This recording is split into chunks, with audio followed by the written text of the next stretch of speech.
Chers amis, Shabbat Shalom, bonjour. Aujourd'hui, c'est la paracha de Yitro qui va nous préoccuper. Paracha majeure puisqu'elle va porter en son sein les Aseret Adibrot, les 10 commandements, les fameux 10 commandements. Intéressons-nous tout d'abord au titre, Parachat Yitro. Yitro est un bien curieux personnage, c'est le beau-père de Moshe, de Moïse. Moïse a épousé en effet Tzipora. C'est un homme de peuple de Midian, qui fut jadis un notable dans la tribu de Midian. Grand prêtre de ce peuple, il a abandonné les croyances et les coutumes de Midian, puis a passé en revue les différentes croyances et religions de l'époque. Les ayant toutes abandonnées, il s'est tourné vers le monothéisme. Ce fut là son point de rencontre avec Moshe. Voilà que Yitro, après tous les événements de la sortie d'Égypte, vient rejoindre son gendre, accompagné de Tzipora, la femme de Moshe, et de ses 2 enfants que Moshe avait pris soin de mettre à l'abri pendant toutes les péripéties de la sortie d'Égypte. Et Yitro va notamment donner un conseil extraordinaire à Moïse, celui de l'organisation de la justice des tribunaux, car il voit que de longues heures les enfants d'Israël attendent d'être jugés par Moïse, et il va donc proposer un système de tribunaux par gradation, des petits tribunaux, des plus grands, puis encore des cours plus importantes. Et grâce à cela, grâce à ce conseil de l'organisation de la justice, Yitro va avoir ce mérite incroyable d'avoir son nom donné à la paracha des 10 commandements. Ce mérite, il le doit bien sûr à ce conseil qu'il a donné à Moshe, l'organisation de la justice, comme quoi la justice est essentielle dans la vie d'un peuple, mais aussi par le fait que Yitro est finalement celui qui a adhéré à la Torah par une réflexion intelligente, forte, en ayant passé en revue tout ce qui peut exister comme idéologie et religion de l'époque, pour se tourner vers le monothéisme. Là aussi, c'est un grand mérite qui explique que cette sidra porte le nom de Yitro. Mais allons plus loin dans ces 10 commandements, Aseret Adibrot, les 10 paroles, comme ça qu'on traduit le terme plus exactement, Dibrot, donc parole. 10 commandements, 5 commandements, Ben Adam la Makom, entre l'homme et Dieu, et 5 commandements, Ben Adam la Chavero, entre l'homme et son prochain.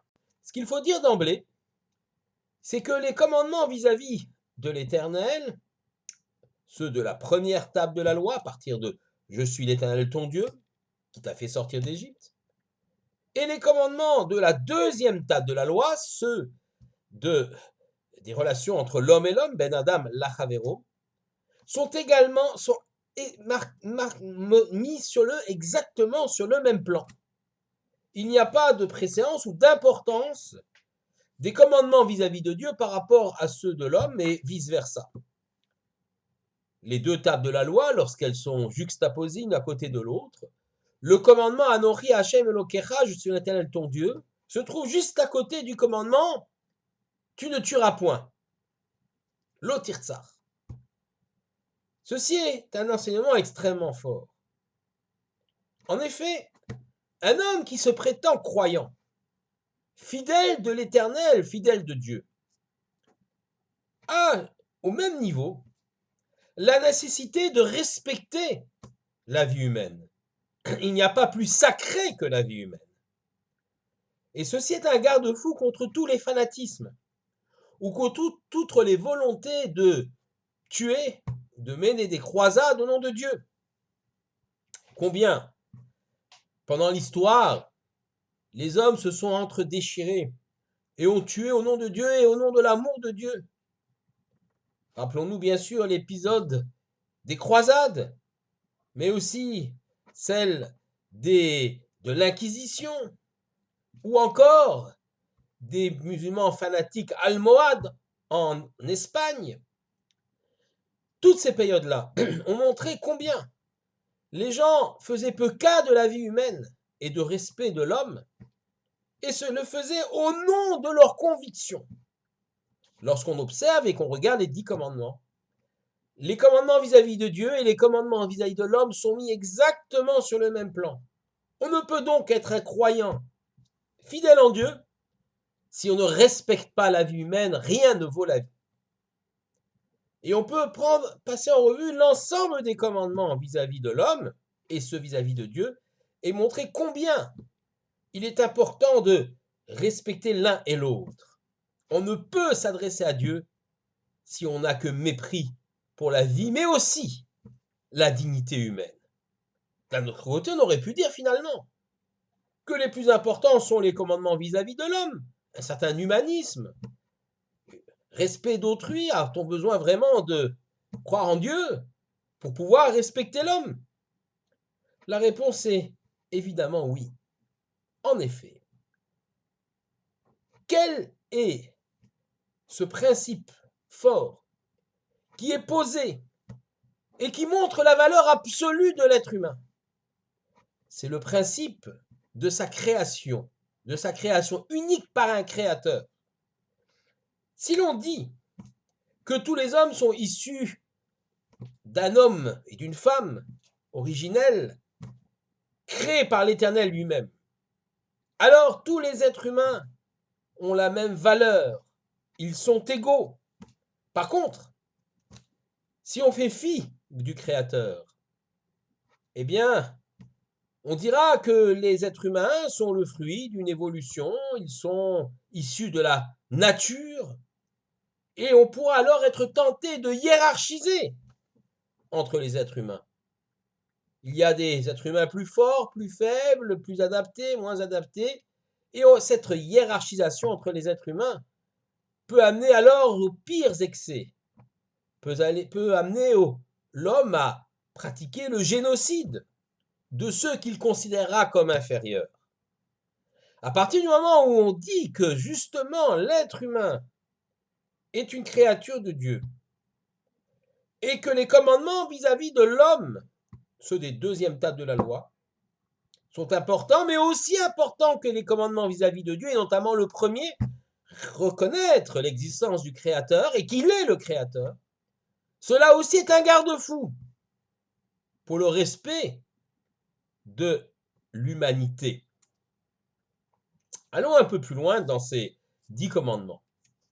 On nous dit que les premières tables de la loi, celles qui sont décrites dans notre Sidra de Yitro, furent portées par un support en saphir, pierre précieuse, donc imaginez des tables non pas en pierre mais en saphir, alors que les deuxièmes tables de la loi, celles-là Moïse les a brisées à la vue du veau d'or, les deuxièmes tables de la loi qui seront données le jour de Yom Kippour, le seront sur des tables en pierre, donc tout à fait opaques.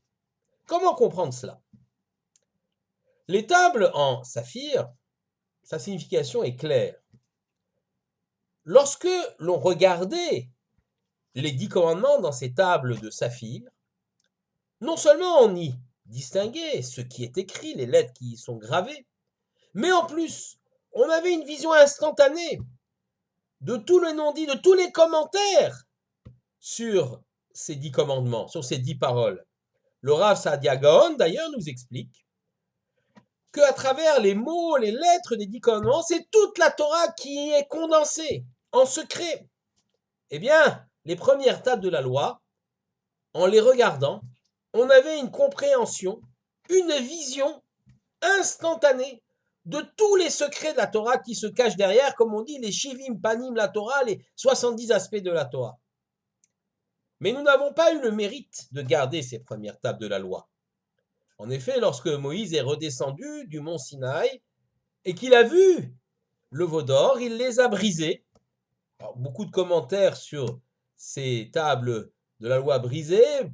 L'explication, c'est que Moshe ne voulait pas que ces tables soient accusatrices. Je suis l'Éternel ton Dieu et tu n'auras pas d'autre Dieu que moi. Les 2 premiers commandements qui ont été immédiatement transgressés par ce veau d'or. Donc, Moshe les a brisés pour qu'il n'y ait pas de loi, pour laisser une chance aux enfants d'Israël de s'amender et de ne pas être accusés par les textes de la loi. En tout cas, ces tables de la loi, transparentes en saphir, ont été brisées et nous n'avons que les brisures de ces tables de la loi. Et les deuxièmes tables de la loi seront opaques. C'est-à-dire qu'on va y distinguer, ou y voir, ou y comprendre, ou y lire que ce qu'il y a vraiment gravé sur la pierre sans comprendre, sans voir derrière les lettres, tous les secrets, tous les enseignements cachés. C'est là le lot des deuxièmes tables de la loi. On pourrait s'en lamenter, dire c'est terrible que nous ayons perdu cela. Mais à tout mal sort un bien, Kol David Ramana le Tavavit, tout ce que Dieu fait, il le fait pour le bien. Si les premières tables de la loi nous permettaient une vision claire et instantanée de tous les non-dits derrière les lettres gravées dans la saphir, les deuxièmes tables de la loi ne nous le permettent pas. Ne le permettent pas instantanément, sans effort. Par contre, lorsque l'homme va creuser, va étudier, va décortiquer les mots, va utiliser tout ce qu'il a comme outil d'exégèse et de compréhension, il va étudier, et puis ce, génération après génération, il va être capable de faire jaillir du sens et sens cachés à partir de ces deuxièmes tables de la loi, de ces tables en pierre que nous avons héritées, même si nous les avons plus physiquement. Et on peut considérer alors que tous les enseignements qu'on sortira de ces tables de pierre, de ces deuxièmes tables de la loi, seront des enseignements justes, mais que nous, les Juifs, avons acquis par notre propre mérite, celui du limoud, de l'étude et de la transmission et de l'enseignement. Et donc, finalement, les deuxièmes tables de la loi, si elles ne sont pas directement assez accessibles, elles portent en elles les difficultés, les obstacles, mais qui vont paradoxalement nous permettre de devenir meilleurs, car nous allons étudier, nous allons rechercher, nous allons creuser, nous allons franchir ces obstacles et comprendre tous les secrets qui se trouvent derrière cette table de pierre. Alors vous allez me dire, mais pourquoi l'Éternel n'a-t-il pas donné tout de suite des tables en pierre? Pourquoi passer par cette étape des tables de saphir qui vont être perdues, et l'Éternel savait d'avance qu'elles seraient perdues par la faute du veau d'or, pour ensuite arriver à des tables en pierre? Nos maîtres nous répondent que quelque part, ces tables de saphir et tout l'enseignement qu'ils contiennent, même si nous n'avons pas eu le mérite de les garder, à un moment donné de l'histoire, très court, moment où Moshe les reçoit du ciel et qu'il descend avant de les briser, elles vont appartenir à Moshe et au peuple juif pendant un court instant.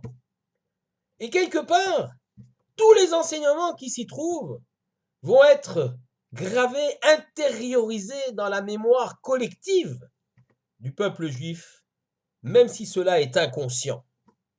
Et alors, dès lors, à partir des deuxièmes tables de la loi, dès qu'un juif va se mettre à étudier, non seulement il va faire jaillir du texte des choses qui sont cachées, des enseignements qui sont cachés, mais quelque part aussi il va retrouver en lui-même ce qui a été gravé de façon inconsciente au moment du don des premières tables de la loi, celle de Saphir. C'est un enseignement extrêmement fort que je vous livre là, issu du Rav Dessler lui-même.